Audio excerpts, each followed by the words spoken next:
Pengurus Majelis Pengajian Tasawuf, Tauhid dan Fikih, Tastafi, periode 2023 hingga 2028 dilantik pada hari Jumat, 24 November 2023, di Masjid Raya Baitur Rahman Banda Aceh.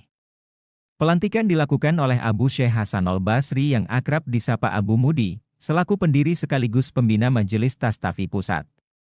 Pada kesempatan itu, Abu Mudi meminta kepada pengurus Tastafi untuk melindungi masyarakat Aceh dari aliran sesat, liberalisme, sekulerisme dan radikalisme. Abu Mudi juga berharap agar Allah Subhanahu wa Ta'ala memberikan taufik dan hidayah kepada kita semua dalam menjalankan tugas mulia ini. Setelah prosesi pelantikan, acara dilanjutkan dengan penyerahan SK dari Abu Mudi kepada Ayah Cotrum selaku Ketua Tanfisiyah Tastafi dipandu dengan pembacaan solawat. Sebelumnya, Tunku Anwar Usman memimpin pembacaan ikrar dan bayat para pengurus.